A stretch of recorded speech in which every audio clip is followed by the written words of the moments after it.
My name's Eden. I'm 26, and I've learned the hard way that family pride can turn into poison if you let it. On paper, my extended family looks perfectly ordinary. Sunday dinners, birthday gatherings, the occasional wedding or graduation. But underneath that, there's always been this unspoken competition, especially between my Aunt Lillian's side of the family and mine. My parents and I have always been the quiet ones, the ones who don't brag, who just show up, bring a gift, and go home. Lillian, on the other hand, has built her entire identity around making sure everyone knows how well her family is doing. Her son, my cousin Nathan, is her trophy. Every time she talks about him, you'd think he was some kind of modern-day Einstein. He got good grades, went to a decent university, and apparently, according to her, has a brilliant mind for business. I've heard that phrase so many times it's practically burned into my memory. Nathan just has a brilliant mind for business. I used to nod along politely when she said it at family dinners, even when Nathan himself would smirk across the table and say something condescending like, "Don't worry, Eden, I'm sure you'll find your path eventually." He'd say it in that syrupy, fake nice tone people use when they want to sound humble while rubbing your face in something. For years, I let it slide. I told myself I didn't need to prove anything to them. I grew up pretty modestly. My parents never had a lot of money, but they always made sure I had what I needed. I wasn't spoiled like Nathan, who got a brand new car at 18 as a reward for his dedication. My parents couldn't afford things like that, so I worked part-time through college, paid off my own student loans, and started my own small marketing agency from scratch. It wasn't glamorous at first, just me in my apartment, designing campaigns for small local businesses, but over time, it grew. I hired people, got an office space, and slowly built a solid reputation. The best part? I didn't tell my extended family much about it. They didn't ask, and I didn't feel the need to share. I liked the peace that came with being underestimated. But that peace started to crack last year when Lillian found out through social media that my agency had been featured in a local business article. It wasn't anything huge, but apparently, it was enough to get her attention. The next time we saw each other, she said, "Oh, I saw that little article about your business. That's cute. You're really doing something with those online ads, right?" I smiled and said, "Yeah, something like that." Even though I wanted to correct her, it wasn't just online ads. We'd worked with corporate clients, national campaigns, the real deal. But Lillian didn't care about facts. She just wanted to make sure I knew she still saw me as the kid who doodled logos in her notebook. And then came Nathan's engagement party. Lillian had been planning it for months, and she made sure everyone knew how extravagant it would be. My mom told me it was being held at some high-end venue downtown, with a catering company that usually does events for politicians. When I got the invitation, I hesitated. I hadn't spoken to Nathan in almost a year, and the idea of being trapped in a room full of my aunt's smug compliments didn't exactly thrill me. But my mom insisted. "It's family, Eden. We can't just not go." So I went. The moment I stepped into that ballroom, I could feel the hierarchy. Everyone was dressed like they were attending a gala. Lillian was floating around in a glittery dress, hugging guests, making introductions, talking too loudly about Nathan's bright future. My cousin stood near the bar, flashing his rehearsed smile and shaking hands like a politician. His fiancée, Ava, was sweet and soft-spoken, honestly, too good for him. I could tell right away she wasn't comfortable with the over-the-top event. When my parents and I approached, Lillian's eyes lit up with that saccharine enthusiasm she reserves for people she's about to subtly insult. "Eden, you look lovely, dear. It's been so long. How's your little business going?" she asked, drawing out the word little just enough to sting. I smiled politely. "It's going really well, actually. We've expanded to a second office this year." Her expression flickered for a split second, but she recovered quickly. "Oh, that's nice. Nathan's been looking into some management positions recently, haven't you, sweetheart?" She turned to him like a director feeding lines to her lead actor. Nathan smirked. "Yeah, I've been getting offers. Big companies, you know. But I'm taking my time. Don't want to settle for something small." The word small hung in the air between us, deliberate. My mom looked like she wanted to step in, but I gently squeezed her hand to let her know I was fine.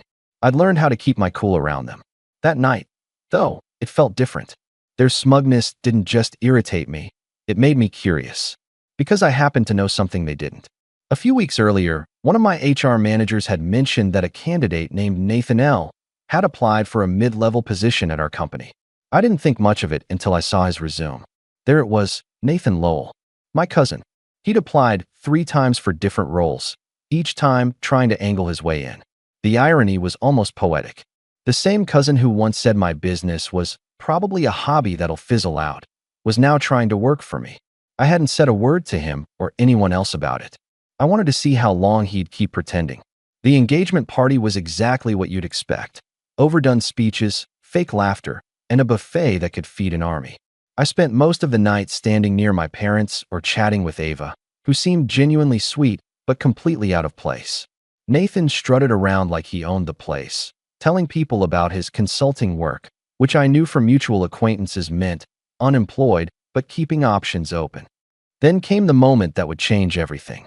We were all seated at our tables, and someone made a toast to Nathan and Ava. After a few sentimental words, Lillian stood up, glass in hand, glowing with pride. "You know," she said loudly, "watching my son succeed has been the greatest joy of my life. He's worked so hard and accomplished so much.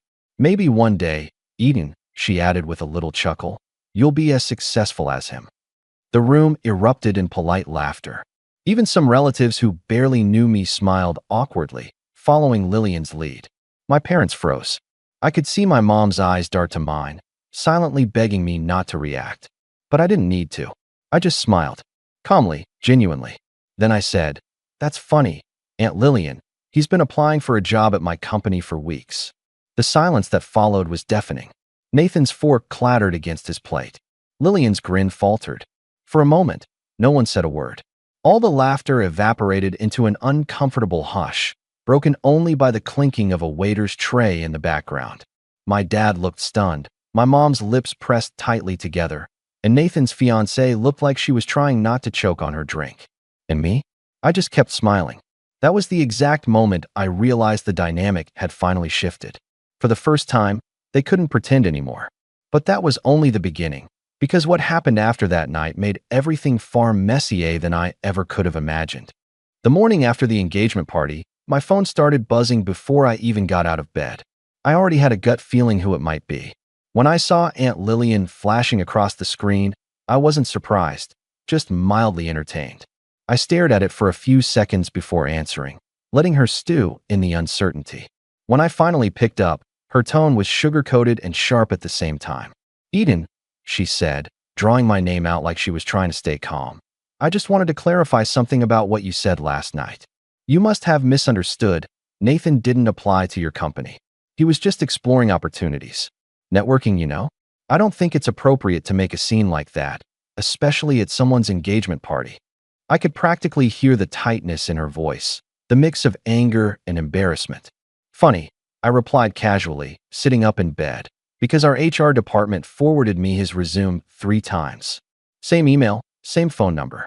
Unless there's another Nathan Lowell who graduated from Ridgeway University and worked at a consulting firm that dissolved last year. There was a pause long enough that I thought she might hang up. Then came the inevitable shift, from fake calm to passive-aggressive defense.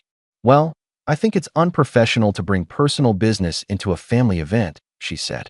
"You embarrassed him in front of everyone. He's been under a lot of stress lately, and your little comment didn't help." I almost laughed. My little comment? After years of her backhanded remarks, her condescending jokes, and her endless bragging, suddenly I was the problem. "Right," I said quietly, "because saying he's been applying for a job at my company is way out of line. My mistake." "You've changed, Eden," she snapped. "Success has clearly gone to your head. Nathan was always so supportive of you." That was when I couldn't hold back anymore. "Supportive?"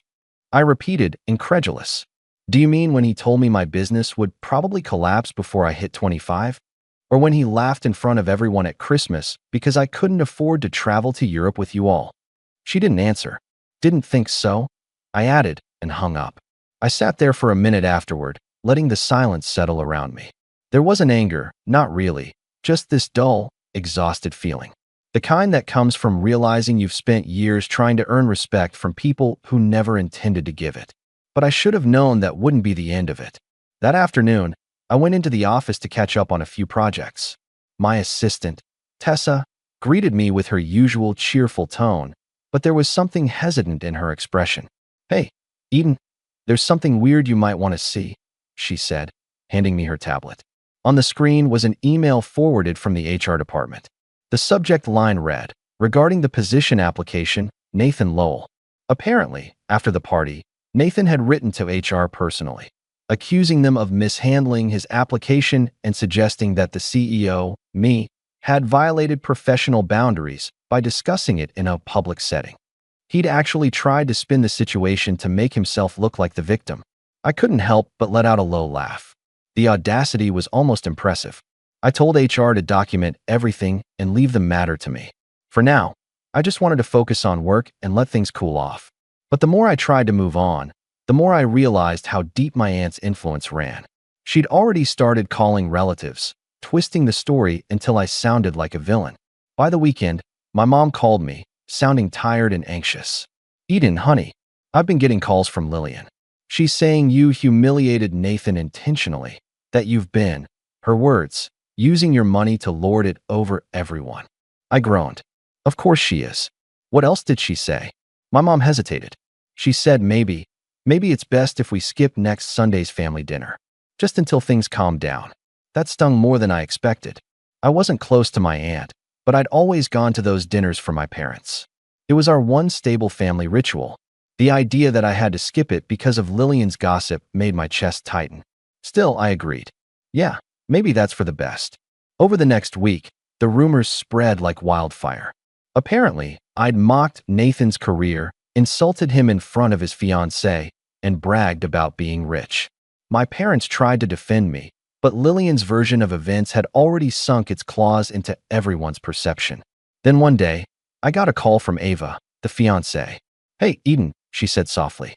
"I just wanted to apologize for how things went that night. It was uncomfortable, to say the least." "It's fine," I said, leaning back in my chair. "You didn't do anything wrong." She hesitated. "I think Nathan's embarrassed. He didn't expect you to be doing so well. He's been really down about it." "Yeah," I said, trying to keep my tone neutral. "I can tell." "I shouldn't say this," she went on, "but Lillian's been talking nonstop about you. She keeps saying you owe the family an apology." I felt my jaw tighten. "An apology? For what existing?" Ava let out a nervous laugh. "Honestly, I don't know. I just thought you should know what's being said." That night, I couldn't stop thinking about it. All those years I'd quietly worked my way up. All the nights I stayed up managing deadlines, pushing through burnout, and wondering if I'd ever make it. And now, because I'd dared to succeed, they were treating me like I'd done something wrong. It wasn't about money or status for me. It was about self-respect. And for the first time, I realized how much they'd chipped away at mine over the years. The following Sunday, I went to visit my parents instead of attending the family dinner. My mom was relieved to see me, though I could tell she was torn between loyalty to me and the desire to keep the peace. My dad, on the other hand, was fuming. "You should have seen Lillian last night," he said. She went on and on about how Nathan's career prospects are better than ever, and how you could learn something from him about humility. My mom winced. "Let's not make things worse." But I was done staying quiet. The next day, I decided to stop being passive about it. I reached out to my lawyer, not to sue anyone or anything dramatic, but to get advice about formal HR protocols. If Nathan was still applying under false pretenses, I wanted everything documented. And, sure enough, 2 days later, HR informed me that he'd submitted another application, this time under a slightly altered email address, probably hoping I wouldn't notice.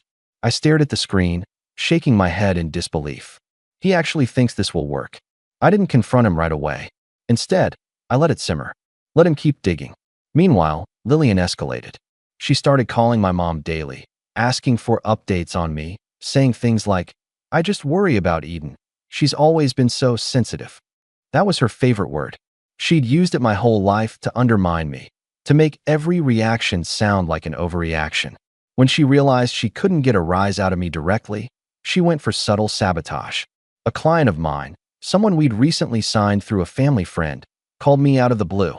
"Eden," he said, awkwardly, "your Aunt Lillian spoke to my wife at a dinner party. She said your company's having some internal issues and that you might be stepping back." I went completely still. "She said what?" "Look, I didn't believe it," he added quickly, But I thought you should know. I thanked him and hung up, trying to keep my breathing steady. That wasn't just petty gossip anymore. That was deliberate damage. For days after that, I couldn't shake the unease. Every time my phone buzzed, I half expected it to be another call about something Lillian had said or done. My parents tried to reassure me, but even they were starting to crumble under her manipulative guilt trips. She's family, Eden, my mom pleaded at one point. She's just hurt. You embarrassed her in public. She embarrassed me for years, I said quietly, and no one ever told her to stop. My mom didn't reply. A few weeks later, things reached a breaking point. Nathan himself showed up, unannounced, at my office. Tessa buzzed me, sounding uncertain. Eden, there's a man here who says he's your cousin. Should I? I told her to let him in. When he walked into my office, he looked different. Not confident, not smug, just cornered. Eden, he said, shutting the door behind him. We need to talk. I gestured to the chair across from me. Go ahead. He sat down, rubbing his hands together. Look, I didn't mean for things to get so out of control. My mom's been dramatic. You know how she gets. But you kind of humiliated me in front of everyone. I tilted my head slightly. Did I say anything that wasn't true? He hesitated. No, but you didn't have to say it like that. Like what? I asked. Like I finally had a voice? He sighed. Eden, I just need a break. A chance. Things haven't been going great for me, and your company. That's when I realized what this visit was really about. He wanted me to hire him. You're kidding, I said, half laughing. I'd work hard, he said quickly. I know I said some things before, but I've matured. I just need a foot in the door. I leaned back, studying him. You insulted my work for years. You let your mom belittle me in front of everyone. And now that things aren't going your way, you want me to fix it for you. His jaw tightened. I'm family. I almost smiled. Exactly. And that was when I made my decision. Quietly, firmly. I wasn't going to let them keep writing my story. But before I could do anything about it, Lillian pulled her boldest stunt yet. Something that would take this family feud to a whole new level. The betrayal hit me faster than I ever could have anticipated. I had thought I knew the depth of Lillian's entitlement, the way she tried to manipulate and undermine me over the years, but nothing could have prepared me for what happened next. It all started with a routine day at the office. I was going over some campaign reports when Tessa walked in, her expression unusually serious. Eden, you need to see this, she said, holding out her tablet. On the screen was a private email thread between Nathan and one of my biggest clients. I froze. Nathan had been messaging them for weeks, pretending to be a consultant independent of my agency. He was offering insider tips on a project my company was already handling, subtly undermining my team's work. Even worse, he had copied Lillian on some of the messages, and her responses were dripping with condescension and approval. I felt the blood drain from my face. I couldn't believe it. My cousin, my own blood, was actively trying to sabotage my business, and my aunt was cheering him on. I called the client immediately, trying to contain the situation. I just saw the emails, I said firmly. I want to clarify that Nathan is not affiliated with my agency, and I have no idea why he's contacting you. I assure you this has no bearing on our work, and I apologize for any confusion. They were polite, but I could hear the unease in their voice. It wasn't just embarrassing, it was dangerous. Reputation in this industry was everything. One wrong rumor, one misstep, and it could cost years of work. After the call, I sat in my office, fists clenched, trying to process what had just happened. It wasn't just petty rivalry anymore. This was an attack. And it was personal.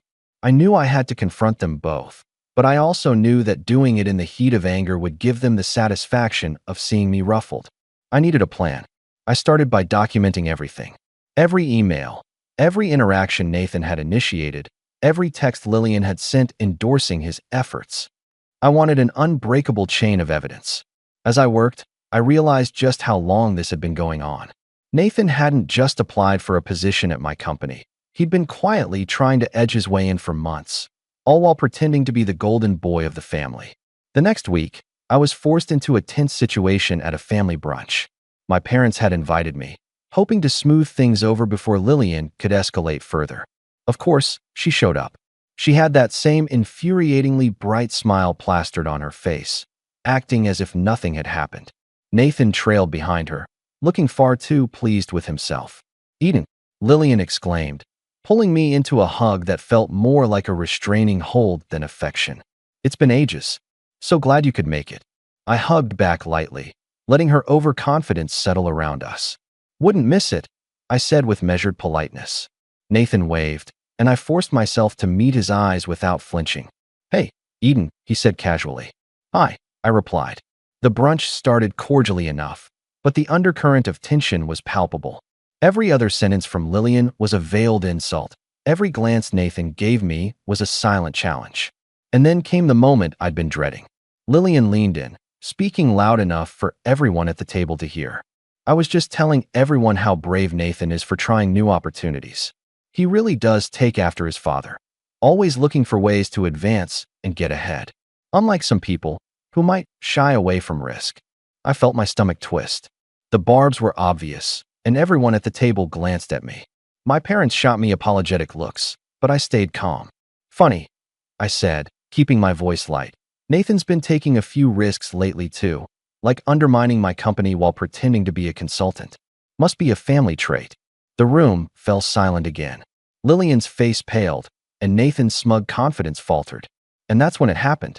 The act that broke trust in a way I hadn't expected. After brunch, I returned home to find a package on my doorstep. Inside were several confidential contracts, internal memos, and client lists from my company, documents that had never left my office. I immediately recognized the handwriting of the courier. It was from someone I had trusted in my inner circle. My assistant, Tessa, had no idea how the files had been duplicated or sent out. But the implications were clear. Someone was trying to sabotage me from the inside, feeding Lillian and Nathan the exact tools they needed to attack my business. I felt the floor drop beneath me. Betrayal like this wasn't just cruel. It was personal, a violation that cut deeper than anything my aunt or cousin had said at a party. I couldn't even begin to comprehend how they'd orchestrated it. It was methodical, premeditated, and chillingly efficient. I immediately contacted my lawyer. "You need to know," I said, holding the package in trembling hands. "This isn't just harassment. It's deliberate theft and corporate espionage." My lawyer's tone was grave. "Eden, we need to act fast. This is serious. Whoever did this could be criminally liable. Do not confront them directly. Document everything. Secure all your digital and physical files, and let me handle communications with anyone who has access to the company." As I hung up, the enormity of it hit me. This wasn't just about family rivalry anymore. This was war. And the people I had trusted most, the people who were supposed to love and support me, had crossed a line I didn't even know they were capable of crossing. Over the next few days, Lillian's manipulations became even more blatant. She called my parents incessantly, spinning a narrative in which I was portrayed as paranoid and difficult, insisting that Nathan was the victim of a hostile work environment that I had created. She painted herself as the concerned mother, worried about her son's well-being, while orchestrating attacks behind the scenes. My parents were caught in the middle, and I could see the strain it caused them. My mom was heartbroken, torn between defending me and keeping the peace with her sister. My dad was furious but hesitant to confront them, wary of escalating a family feud into a full-blown disaster. And then Nathan did something so audacious, I could barely believe it. He showed up at one of our company events, not as a guest, but as a self-proclaimed consultant, using a fake badge he'd forged. He walked in, confidently inserting himself into meetings, offering unsolicited advice, and trying to take credit for work that wasn't his. I confronted him quietly in a hallway. "Get out," I said firmly. "Eden," he said with a smirk, "I'm just here to help. You don't have to be so dramatic." I stared at him, and for the first time, the calm I usually maintained cracked. "You've crossed every line imaginable. This isn't a game. Every action you take from here on out is going to be documented and reported." He laughed lightly, like I was the unreasonable one. "You're so sensitive. Mom would have a heart attack if she knew you were threatening her baby boy." That was the final straw. I realized, with a cold clarity, that Lillian had orchestrated everything. She had groomed Nathan to believe he could walk all over me, manipulate the company from within, and get away with it, all while maintaining her image as the perfect, supportive aunt. The audacity of it, the sheer premeditation, it broke something inside me. I sat in my office that night, staring at the ceiling, heart pounding, trying to process what had happened. This wasn't just family drama. This was betrayal in its purest form. Someone I had known my entire life, someone I had trusted implicitly, had decided that my success was a threat that needed to be dismantled. And the worst part? It worked. My nerves were frayed, my confidence shaken, and the stress was starting to affect every aspect of my life. I realized that from here on out, I couldn't just rely on being calm and collected. I needed a plan, a calculated, intelligent strategy to protect everything I'd built and, eventually, to ensure that Nathan and Lillian paid for what they had done. After the espionage incident with Nathan, I felt like I'd been punched in the gut and then left in a dark room to figure out how to breathe again. My company had weathered attacks before, small mistakes, minor leaks, a client threatened by a competitor, but this was different. This was personal, orchestrated by people who should have been on my side. That night, I sat at my desk, staring at the legal documents I'd compiled, the contracts Nathan had stolen, and the email trails linking him to Lillian. Everything screamed betrayal. The first week after the discovery was the hardest. I barely slept, and when I did, it was a restless haze of imagining Nathan walking around my office, pretending to be an insider, and Lillian gleefully telling my parents how concerned she was for him. I had moments of panic when I thought of the clients who might have doubted my professionalism, worried that the leak had reached further than I could control. I even considered stepping away from the company, just to escape the stress, but deep down, I knew that wouldn't solve anything. Walking away would only validate them, give them the satisfaction of thinking they'd won. I started with small protective measures. I updated security protocols, restricted file access, and installed monitoring systems to track any unusual activity. Tessa became my second pair of eyes, and I trained her to spot anything that seemed off. I also began reviewing every interaction Nathan had with our clients, mapping the timelines, and compiling evidence.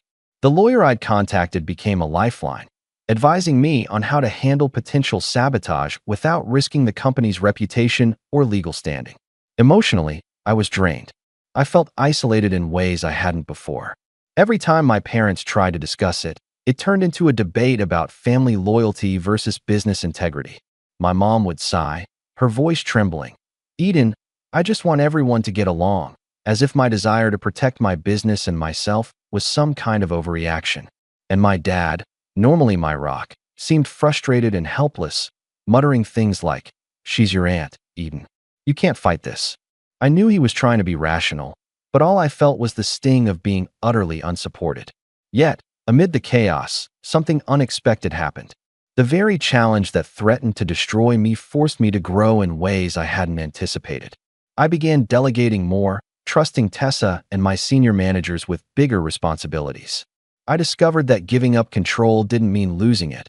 It meant creating space for strategy. I learned to compartmentalize my emotions, to turn the adrenaline from fear and anger into meticulous planning. For the first time, I allowed myself to step away from the constant need to prove myself in family settings.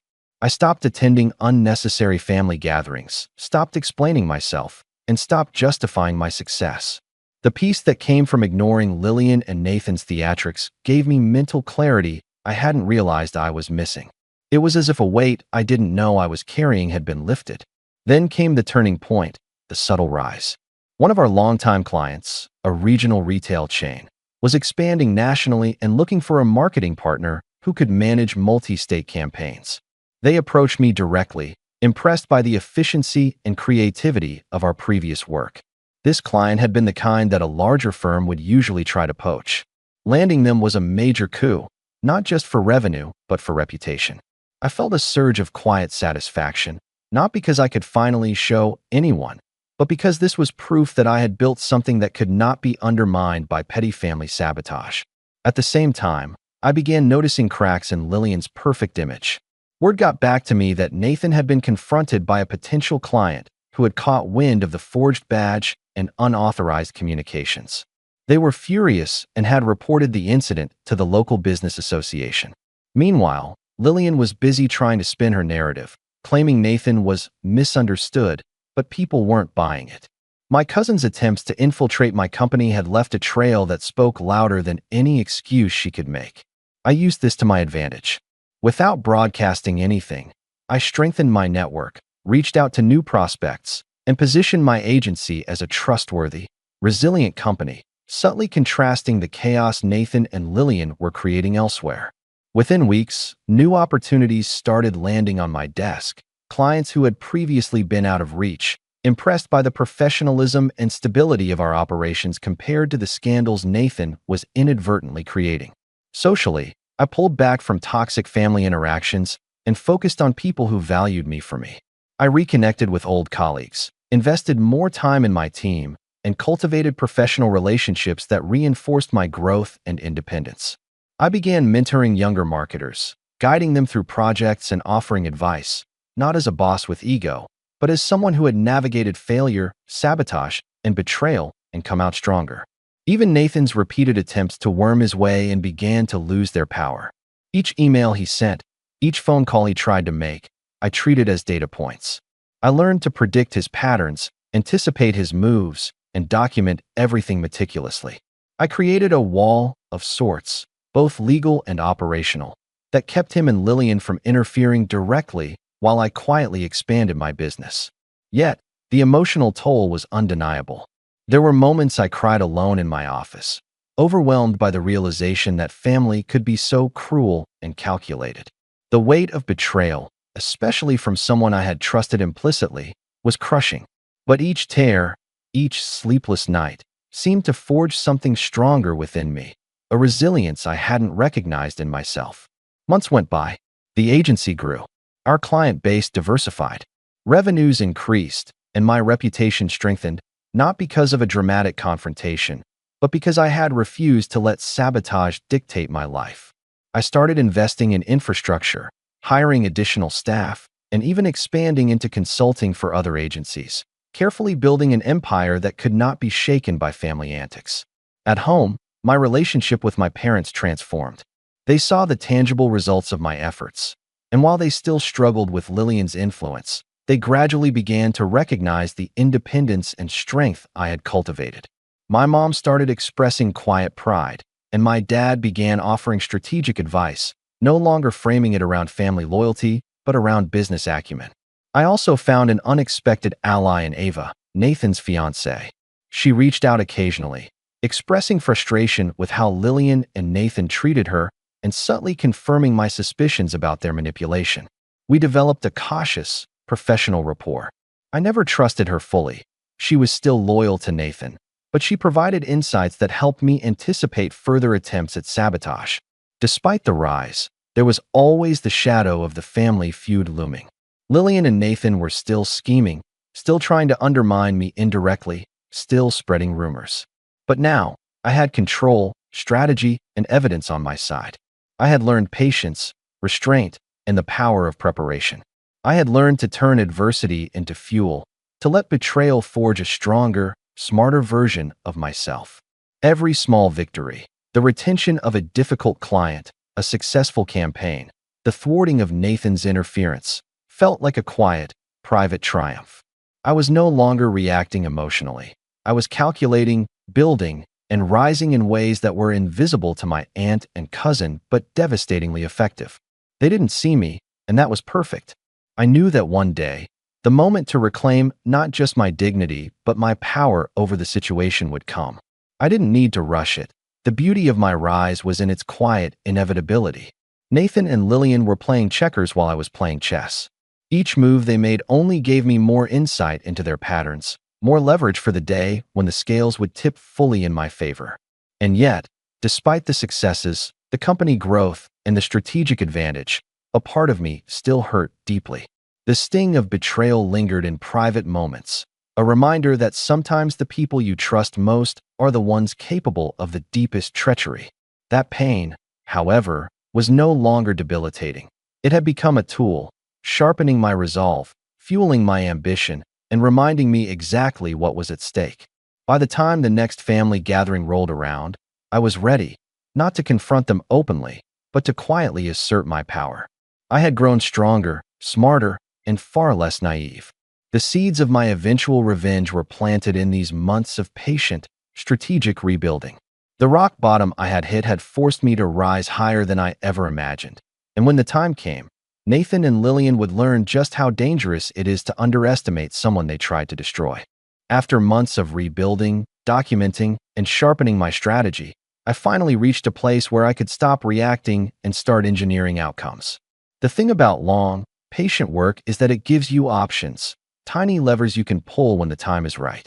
I'd spent those months quietly building influence, fortifying my company, and collecting everything I needed: emails, forged badge photos, client messages, courier receipts, witnesses. I wasn't reckless about it.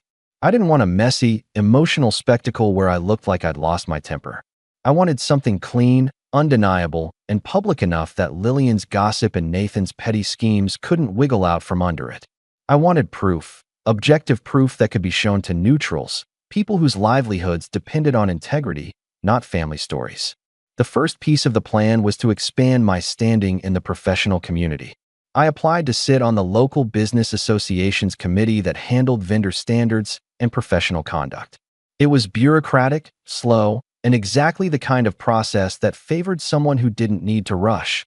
I submitted a portfolio, letters of recommendation from clients who'd weathered the Nathan nonsense and continued to work with me, and a concise statement about ethical practice in marketing.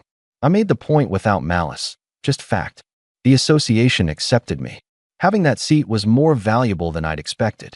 It gave me access to formal pathways for complaints and investigations, and it put me in rooms with people who valued documentation and process above anecdotes and family loyalty. While I built institutional credibility, I kept working on the human side. Ava, Nathan's fiancée, proved to be an awkward but useful ally. We never became friends, but she started to send me things, screenshots of texts she'd overheard, tangential comments Nathan made in frustration, receipts that hinted at how involved Lillian had been behind the scenes. She was caught in her own loyalty split, and I respected that. I didn't pressure her. I let her give what she felt comfortable giving. Her information helped complete small parts of the picture: dates, names, moments where Nathan had admitted he'd been coached or given talking points by his mother. Piece by piece, the mosaic formed. The technical side of the plan required patience and a little creativity. I couldn't just storm into a press conference waving documents. That would either frighten people off or be dismissed as a family feud. Instead, I framed a professional event, a panel and networking forum on marketing ethics and vendor verification that my agency co-hosted with the business association. The event sounded innocuous and beneficial on paper: best practices for working with third-party consultants. It attracted the exact crowd I wanted: local business owners, association members, a few of our long-term clients, and importantly, people from other agencies who had no stake in any family drama. I had spent months cultivating their trust. They would listen. I planted the bait carefully. Through a mutual contact I knew would forward the invitation to the professional network Nathan frequented, I nudged an invite his way, phrased as an opportunity to present a short case study on consulting successes. His ego made him take it. He couldn't resist an audience where he could display himself as an expert. The contact who forwarded the invite did so innocently. They thought they were helping a local professional get exposure. Nathan, of course, didn't know the room would include people whose firms he'd attempted to worm into, nor that it would include the client he'd been emailing, warmly, persistently, and falsely, about projects my company was already handling. In the weeks before the event, I refined the materials I planned to present. I didn't want to look like a prosecutor. Instead, I framed the content as a neutral case study of vendor fraud and the signs businesses should watch for. Part of the presentation was an anonymized timeline of a typical infiltration: suspicious resumes, duplicate emails, forged badges, and unsolicited consultant outreach that mirrors real-world campaigns. I used redacted real emails with metadata, courier receipts, and timestamped screenshots, all things that an unbiased business audience would recognize as red flags. I also prepared a small packet for attendees, a guide to due diligence that included a checklist and examples. Those packets were practical, useful, and would land with people whose trust mattered. I scheduled my reveal for the second half of the event, after the speakers had established the context. The morning of, I felt the same tightness in my chest I'd felt the night I found the package on my doorstep, but it was different now. That tightness was purpose, not panic. I had rehearsed every line and prepped every piece of evidence. My team knew their roles. Tessa was in charge of the slides and the timing. My lawyer, who had become a steady presence through all of this, sat in the front row in plain clothes, ready if anything threatened to cross legal lines. We had non-disclosure measures in place for the documents we couldn't publish, and we'd built a forensic trail for anything that needed to be handed to authorities. Nothing about the event was improvised. Nathan arrived looking confident, which made me smile inwardly. He greeted people with the practiced, easy charm of someone who had always been told he was brilliant. Lillian sat with a small group at a side table, her smile bright and contained. She greeted me briefly, coldly polite, and then turned her attention back to her circle, probably smug that her golden boy was on stage to shine. I began with general stories, examples of companies I'd worked with, the harm caused by slick but empty consultants, and the emotional cost of discovering betrayal when you least expect it. I watched faces throughout the room, business owners leaning forward, association members scribbling notes, people who'd been burned before nodding in recognition. Then, when the room was already primed, I transitioned into the timeline.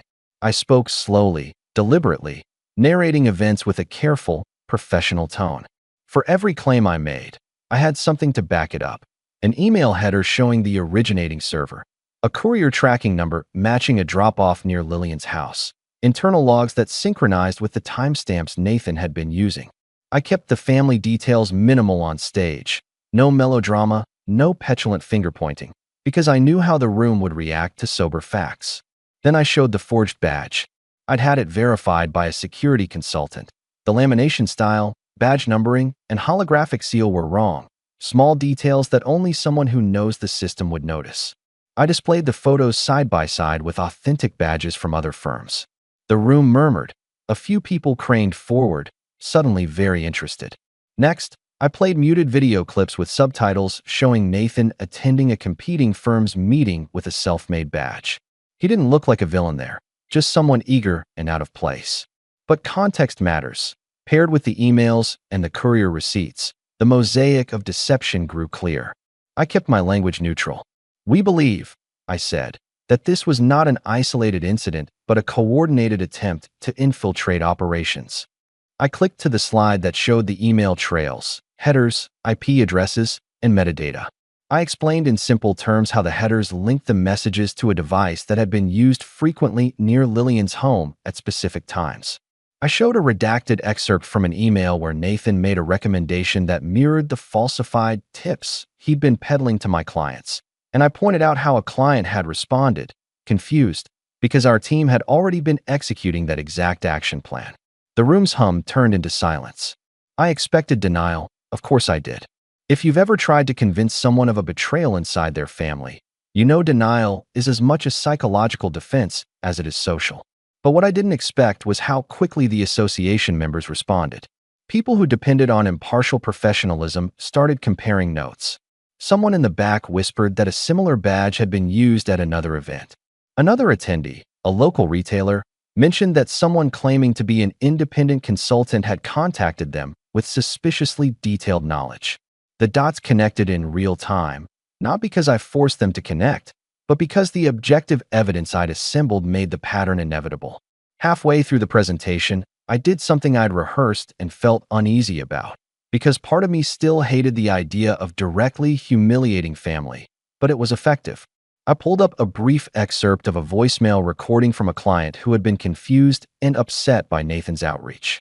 The client's voice was steady but incredulous, saying, "We've been working with Eden's firm for months. Someone kept emailing me pretending to be an outside consultant and claiming we hadn't briefed them.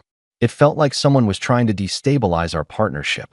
That client, who didn't know anything about my personal life, was clear, calm, and genuinely concerned. The room reacted to her professional discomfort the way neutrals do, with concern and practical curiosity, not schadenfreude. That was the first public moment where the story shifted from family rumor to business risk. Then I presented the clincher, a dated email where Nathan had forwarded internal memos to an address that matched a domain Lillian had been using for her community project emails. It was a tiny, almost petty oversight on their part, but it connected the familial tie to the operational sabotage. The association's counsel leaned forward, quietly asking about evidence preservation, an institutional response that signaled we weren't just airing grievances. We were preparing a professional complaint. I watched Lillian's face as I presented these facts. For someone whose whole identity is performance, she didn't recover well. Her smile faded, then hardened. She whispered to the people at her table. Nathan, who had been brimming with confidence when he came in, looked progressively smaller. I felt neither triumph nor revenge-seeking glee. The satisfaction was quieter, like a long, necessary equation finally balanced. I had built a structure where truth could stand on its own, and I was letting it do its work. But I hadn't finished. The last part of my plan required a psychological nudge, an undeniable moment that would force choices. I arranged for two people who'd been directly affected to be in the room: the client whose project Nathan had tried to usurp, and the security consultant who'd authenticated the badge. I'd briefed them to be ready to speak if asked.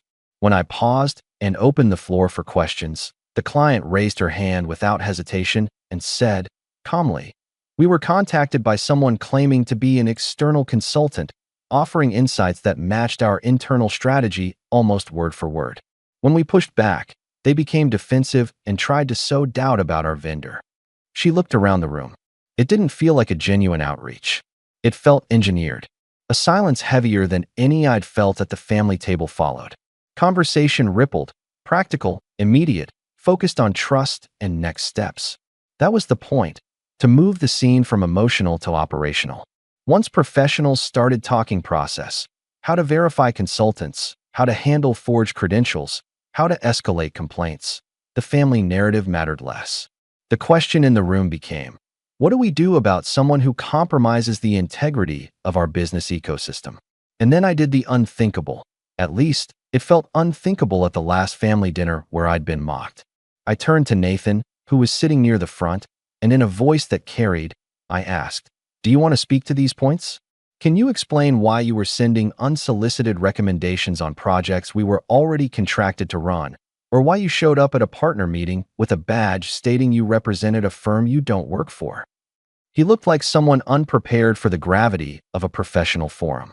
He stammered, This is private." It was, and then he tried to laugh it off as if charm could dissolve evidence and timestamps. But charm doesn't erase a chain of custody. The security expert politely explained what forged credentials meant in practical terms. The association counsel asked if there were more victims. Heads nodded. Phones were out. People took notes. My lawyer, who'd stayed quiet the whole event, stood up and said, simply, "We have documentation that supports these claims. If anyone here has been contacted in similar ways, please report it to the association so we can investigate formally."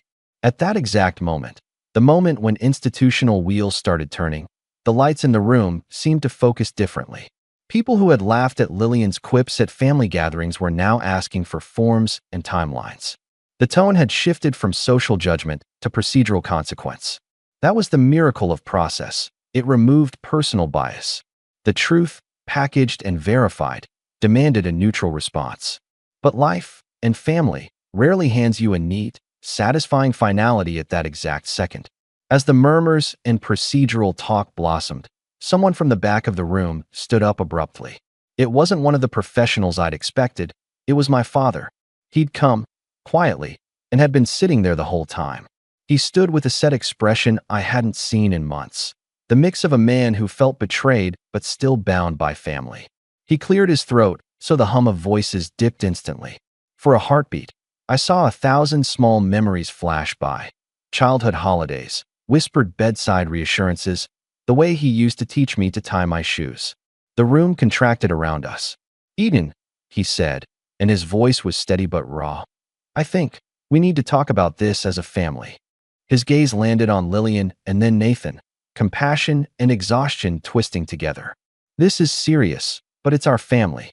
There was a plea in the last words, unvarnished and honest, and it hit me like an unexpected current. Everything changed in that split second.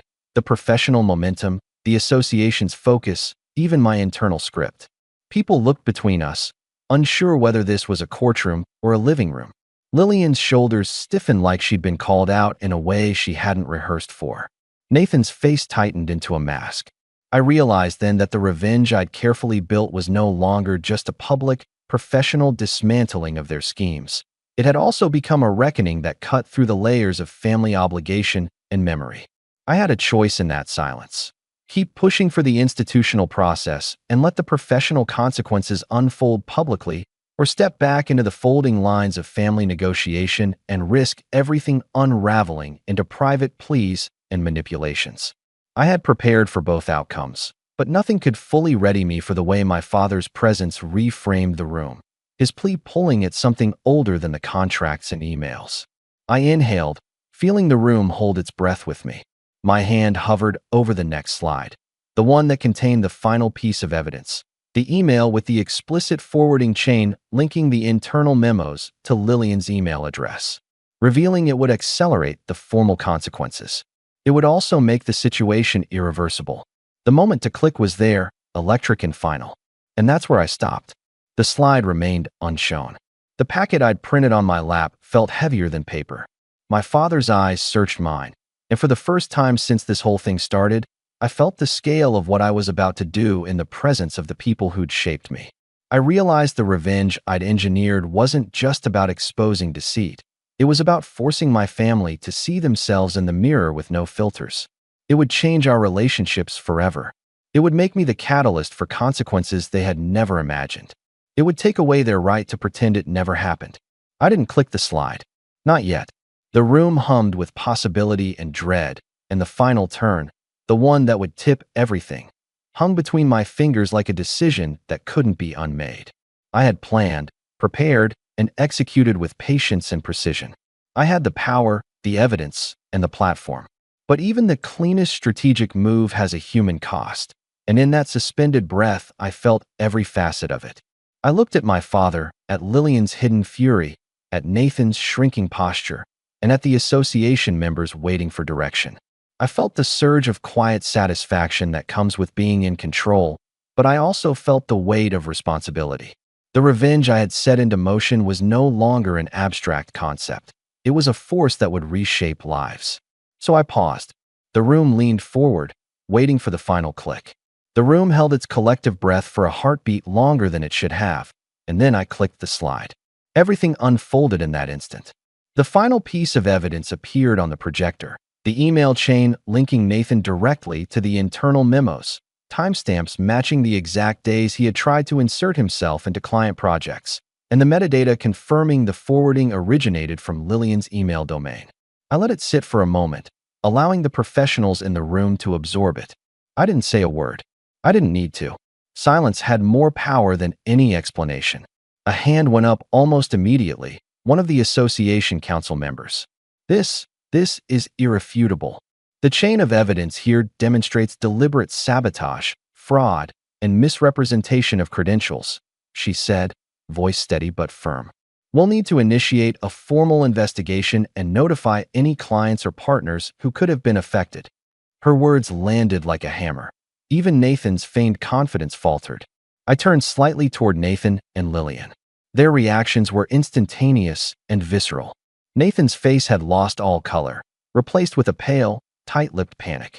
His mouth opened, then closed, a futile attempt to conjure a defense that simply did not exist. Lillian's composure cracked in a different way. Her hands fidgeted with the edge of her tablecloth, her eyes darting between me and the professionals in the room, realization slowly dawning that her carefully constructed web of manipulation was unraveling. This isn't, Nathan started, but the room cut him off with a murmured chorus of "This is serious, and we need documentation." He froze, and I could see the cognitive dissonance struggle across his features.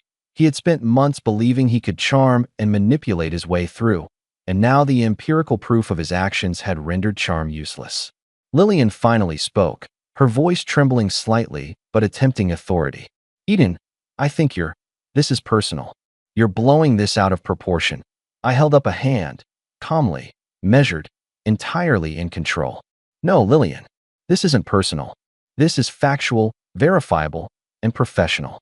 You and Nathan attempted to manipulate business operations, compromise client trust, and gain access to confidential information. That's not opinion. That's evidence." I let each word sink in, slow and deliberate, letting them feel every syllable. The association member next to her leaned forward. Miss Lillian, are you aware that assisting in such actions could result in formal sanctions? We take integrity seriously. Your involvement will be scrutinized. The subtle but clear legal tone hit hard. Lillian's eyes widened, the first genuine crack in her veneer of control. I paused and allowed the energy to shift further. I didn't need to shout. I didn't need to curse. I didn't need to dramatize.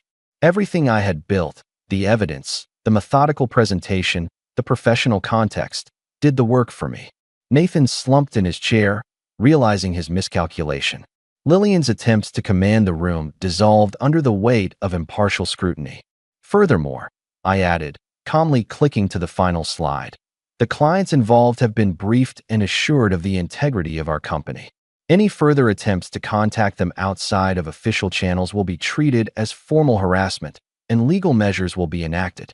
I let the words linger in the room, knowing exactly how they landed. The fallout began almost immediately. The client whose projects Nathan had tried to infiltrate stepped forward, a steady presence of calm professionalism. We've already documented our experiences, she said, and any future contact from Mr. Nathan will be forwarded to the proper authorities. She glanced at Lillian and Nathan, her tone polite but unmistakably clear. It is imperative that business operations are transparent. We appreciate Miss Eden bringing this to light before any damage could escalate. A ripple of acknowledgement spread across the room. Other professionals began exchanging notes and murmurs, some quietly connecting their own experiences with Nathan to the unfolding scenario. The atmosphere had shifted. This was no longer Eden versus family. This was undeniable evidence against those who had attempted deception in a professional sphere, and it was being recognized by neutral parties with authority. I felt a strange, quiet satisfaction. Not the kind that comes from gloating, but the kind that comes from seeing justice unfold as a natural consequence of deliberate preparation. Every smile that Lillian tried to muster was brittle. Nathan's nervous energy filled the space like static electricity. Neither could charm, excuse, or manipulate their way out of this one. Then my father, who had been silently observing the proceedings, stood. Eden, he said, his voice carrying over the low murmurs of the room. I see now the truth of what's been happening. This is not just professional misconduct, it's betrayal. And I see how carefully you've handled it, balancing evidence with patience. I am proud of how you've managed this. It was subtle but transformative. My father's acknowledgement carried weight, not just emotionally, but in the eyes of the room. The professionals noted the presence of a family member who was finally confronting the reality of their private misconduct, giving further legitimacy to the process. Lillian's composure failed entirely. She opened her mouth as if to speak, but the room's attention and the mounting professional scrutiny froze her words. Nathan tried again, a desperate, almost childlike attempt at charm. It wasn't supposed to go this far. I stepped closer, calm and steady. It wasn't supposed to go unnoticed, Nathan. But facts are facts, and evidence is evidence. You've forced a professional evaluation of your actions. I suggest you cooperate, or you will face the full consequences. My voice was quiet but unyielding, a stark contrast to the chaos that had defined our last year.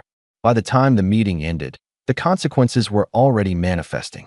The business association formally documented Nathan's misconduct and placed restrictions on any future professional activity under his name without verification.